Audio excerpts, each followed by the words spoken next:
Hello and welcome to Norwegian Woods. Today I'm going to spend the night out in the forest again. And I have to say, now spring is really catching on up here. We've had over 20 degrees all day, so I think it's going to be a nice little overnighter. My plan for this little overnighter is to test out my Polish lavvu tent. It's a pretty popular option for a cheap bushcraft tent I've seen. I also want to talk a little bit about bushcraft refrigerators. That can be an interesting topic. I got my Polish Poncho tent from eBay for a really good price.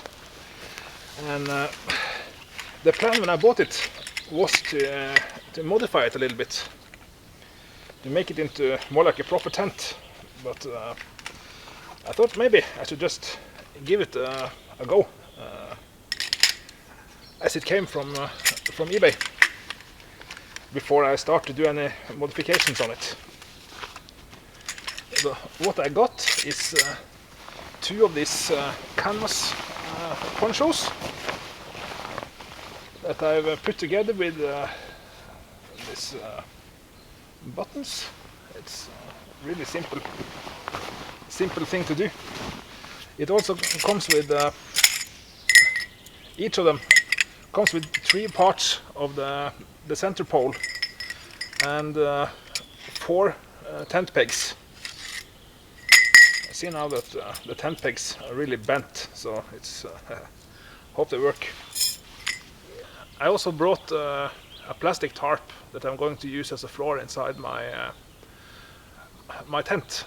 I thought it's good to get a little bit of protection underneath my sleeping pad and sleeping bag during the night. That wasn't too hard actually. It took a little bit adjusting to get the placement of the tent pegs right, but it was pretty okay. I think it's a little bit smaller than I expected, but it will. It's big enough for me and my luggage for tonight, so that's good. I also brought with me this cheap hammock. It's really nothing to sleep in, but just to have as a couch next to my Polish lavvu. That's a perfect use for this hammock. I can also tell that the mosquitoes has woken up after the winter, so I should probably brought some bug spray, but I didn't do that, so hopefully it will not be too bad. It's actually getting a little bit starting to get dark, so I should probably make some dinner before it gets completely dark.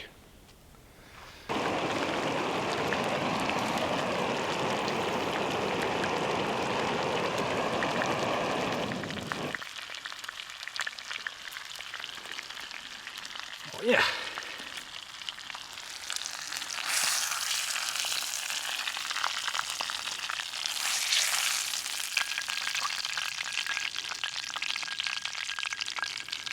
That's not too shabby, I think. Some mushroom, onions, and some pork chops. That's perfect night food. This little forest that I picked for this trip, it used to be a farm. It was several buildings and a little patch of land right in this on this spot. And in the 1950s, people moved the houses. They took down the log houses and moved them a few kilometers away from here. And they just planted spruce trees. So now this place has become a a forest. It's it's a weird thing.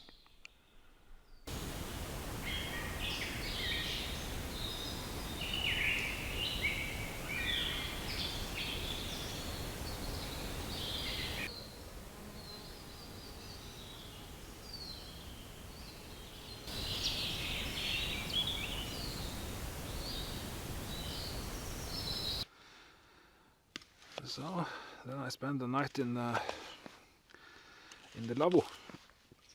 It was, I think it was plenty of room in there for me. I don't know if it's actually the right choice of tent for the summertime, because I had a lot of mosquitoes inside tonight, so I didn't sleep all that good. But I think for a wintertime camping tent, this would be pretty good, because it's made of canvas, so it doesn't melt the way the nylons and plastics do. I really have to say this place is loaded with mosquitoes, so I really should have brought my bug tent and my bug spray, mosquito spray. I thought about it before I left, but I didn't bring it.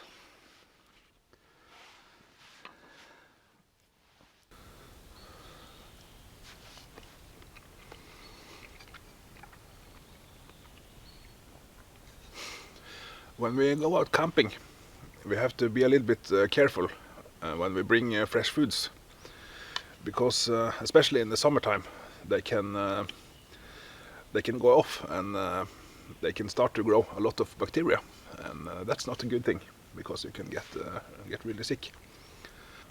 Back in the old days, they had quite a few different ways to preserve fresh foods. So they used, of course, drying and smoking. They used salt, and also a few other different methods of preserving food. But they also used refrigerators, and I think that's pretty cool, because most people think of refrigerator as some kind of electrical device you keep in the kitchen. There are quite a few different ways you can go about this, even without the electricity. So I thought I could speak a little bit about that. Of course, the most obvious solution to keep something a little bit cooler is to don't put it directly into the sunlight. Keep it in the shade. And even better, if you can find something like this, a little stream or creek, maybe a little lake, and you can leave the object you want to cool down into the water. I guess most of us has done this at some point of time when we've been out in the woods.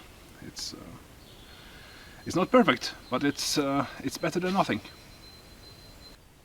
If you take a look at this little stream that I put my soda can in, you see that the water is moving. That's a good thing, because if you have some water that's still, then the temperature will rise pretty quickly in that water. If it's moving, usually it's a little bit cooler. So look out for that. If you want to take this one step further, you can bring some kind of insulated box to keep your food and drinks. I actually bought a couple. So this is made from hard plastic. It's got a lid with this locking mechanism, so the lid doesn't come off. It is a little bit bulky and a little bit large to bring for bushcraft trips. I think it's not ideal. Another option in the same category as this is if you have some insulated bag, soft bag. This works in exactly the same way, and this you can get in all sizes and shapes and sizes. Inside these kinds of boxes you can keep ice cubes, or you can keep some kind of cooling element like this. You just leave this in the freezer overnight, and it stays cold for a few hours. So it's a good option. I think most people nowadays that go by car travel with something like this that has this cooling mechanism inside that you plug into the cigarette lighter outlet in your car. It runs on 12 volts, and it's a small electrical fridge. So yeah, that's a good option if you stay close to the car. There are actually several more ways you can cool down liquids and food out in the bush. And this next method is a little bit more bushcrafty, if you want to use those words. What you can do is to take some kind of cloth. This is just a little handkerchief of cotton. And cotton is a really good material for this. And what you can do, you can just wrap the thing you want to cool down in this material, and you can soak it with water. And because the cotton material absorbs the water really good, this means that it takes a little bit longer to evaporate. And what this actually does is when the water evaporates from this cloth, it cools down the thing that's inside this cloth. And this I really don't want to go into the science of it. I don't know all that much about the science, but it works. It works really good. And you can just leave this out in a warm environment, and the heat evaporates the water, and the process of evaporation actually cools the inside of this little handkerchief. I guess you can use a lot of different things for this wrapping. Maybe some kind of bandana or a shemag or just a t-shirt. Anything that holds water will do a good job on this. And this principle is kind of the reason why you don't want to use cotton clothing in the winter time, because when you get sweaty and the cotton clothing gets wet, the process of evaporating this moisture, it actually cools down the body temperature more than if you didn't have anything on you. I have 3 more methods I want to talk a little bit about that's rooted a little bit more into the history. 2 of them is really closely rooted to this area. The first of these historical methods is one that was used by all the way back to the old Egyptians. So it's been around for thousands of years, and it involves some clay pots,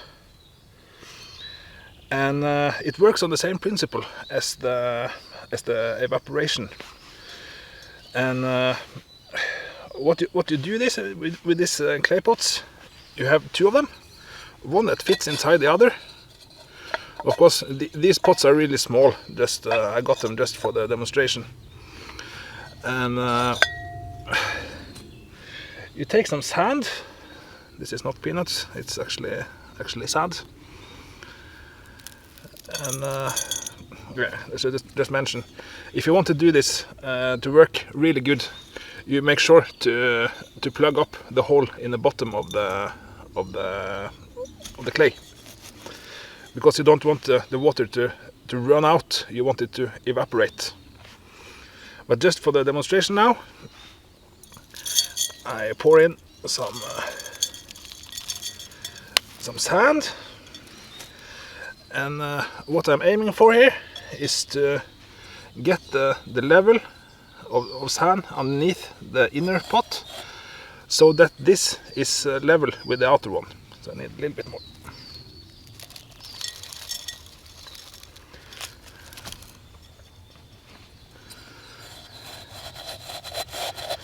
See, that's pretty perfect.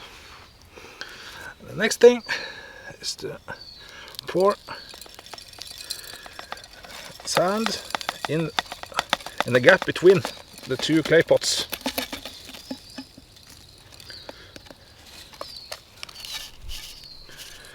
And you want to fill it all the way up. So the gap underneath this inner pot is filled with sand, and also the space between the two clay pots. It's all filled with sand.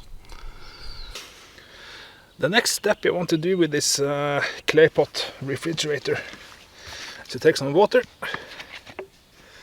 and pour into this sand. Try to pour it slowly, especially if you have larger pots. If you pour it too fast, this inner pot can actually float up. So if you pour it slowly, it just soaks in and gets all wet. What you want to do here is to make sure that you fill as much water as possible inside. As you can see here, the water is up at the edge of the pots. The sand sunk together a little bit more than I was hoping, and I didn't bring actually enough, but for the demonstration of the principle, I think this is actually good enough. The next thing you want to do is to put the thing you want to cool, like your food or something like this, inside. Of course, this can is a little bit too large for this setup. The next thing is to take some kind of cloth, cotton handkerchief or something like this is perfect, and put it on top and soak this as well. This whole setup amplifies the effect of the thing with just wrapping this around the food and leaving it to evaporate, because it holds a lot more water, and it can drop the temperature inside really a lot more. So this is something you can make with larger pots in a little bit more permanent setup. If you want to make some kind of a camp in the woods, or maybe you can, if you have a cabin, it's something you can do to make a real old school refrigerator for your food. It's a good setup, but I think one of the reasons why this hasn't been used up in Scandinavia is because this will freeze and break in the winter, in the cold. So just be mindful of that. The farm that used to be in operation on this spot was, at least in the 1800s, it was something called a husmannsplass in Norwegian. That just means that the farmer didn't own the land there. He just wrote this contract with the landowner, and he got to live here. And as a payment, he had to work for the big farmer. And quite a few of these contracts involved ice harvesting in the wintertime. And ice export was a really big thing up here in Norway in the last bit of the 1800s. I found out that in 1898, Norway exported 500,000 tons of ice. And that's quite much, and it's quite labor intensive. And this actually says something about the importance of being able to cool down food, because much of this was exported to the continental Europe. I know that England was a big importer of ice, and what they used to do back then, they kept this ice inside special ice houses that was insulated in certain ways. The standard for these blocks was 2 by 2 by 2 feet blocks of ice, and they kept this inside these ice houses, and they insulated them with straw and sawdust to keep them from melting. And this was really effective, because the ice that was harvested in the winter time lasted through all the summer. And actually this technique has been used by the Persians, I believe, for back 2,500 years. They mastered this art of preserving ice in the middle of the desert. They cut this ice up in the mountains and transported it down to the desert and kept it there for long periods. So it's old technology. The more recent European usage of this technology was they had these closets. They call them ice closets or ice boxes. They kept inside the houses, and they put, of course, the ice blocks inside, and the box itself was insulated, so it was running just like a modern refrigerator, just without electricity. It was running on the ice that was harvested in the winter and stored in these ice houses and transported and sold out to consumers. So I don't know if that's something you want to get into as a project, because it's a pretty big task, I guess. But another project that's maybe a little bit more doable is to make one of these. This is actually the reason why I picked this spot for this video. I think the English word for this technology is called a root cellar. In Norway we call them jordceller or potetkjeller. It's something like a earth cellar or a potato cellar. Basically what this is just a hole in the ground with a roof on top and some door to keep the cool air inside. And this kind of technology has been used up here in Scandinavia for at least a couple of thousand years, so it's pretty old knowledge. The room itself is about 2.5 by 2.5 meters, so it's not really huge, but it's big enough to store quite a lot of stuff. And the walls inside here is piled up by rocks. No concrete in between. Of course, the roof of this root cellar is long gone. I don't know if they tore it down when they moved the houses, or if it just fell down by itself. I really don't know.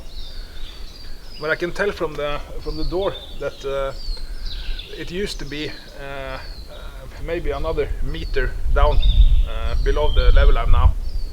So maybe it's like 2.5 meters from the bottom of the floor up to the ceiling inside. I don't know, maybe a little bit less. One of the huge benefits of a setup like this is that it's working like a refrigerator, both in summer and in the winter. It keeps stuff cold in the summer, and it keeps them above freezing in the winter time. And that makes this root cellar a really useful setup on a farm like this. If you want this setup to work in the wintertime, you need to be aware of one principle, and that's that the frost in the soil itself, in the ground, doesn't go all the way down to China or whatever. It stops after a certain distance, and I think in Norway it's about 1.5 to 1.8 meters or something like this. Under that level, it's never frost. It's always above freezing. And if you just think about it, if you have the floor of this, the inside of this root cellar below this this point where it doesn't freeze, you get heat from the ground that heats up the inside of this room. So it's a really useful thing to know. And also in the summertime, the soil on top, of course, it works like an insulator. I remember when I was traveling down in Australia a few years back, I visited this town called Cooper Pedy. It's a really special place, I think. It's a mining town, and most of the housing was in the old mines, so most of the town were underneath the ground level, and it was really nice and cool down in this mines. So it's kind of the same principle that's at work in this root cellar. I hope you learned a little bit from this video. For sure, I know that I learned a lot by making it. So if you want to make a root cellar or a project like that for yourself, I would definitely suggest that you look a little bit more into it, because it's a lot to know about regarding ventilation and yeah, everything, how to construct the doors and how to do everything right. Because yeah, try to look into it if you're interested. I guess this is the end of my little video. I'm going to chill out for a little while before I pack up and leave for home, because it is a really beautiful day. It feels like summer. The mosquitoes are all happy to see me, so I see how long I can stand to lie here. But until next time, thank you, and bye bye for now.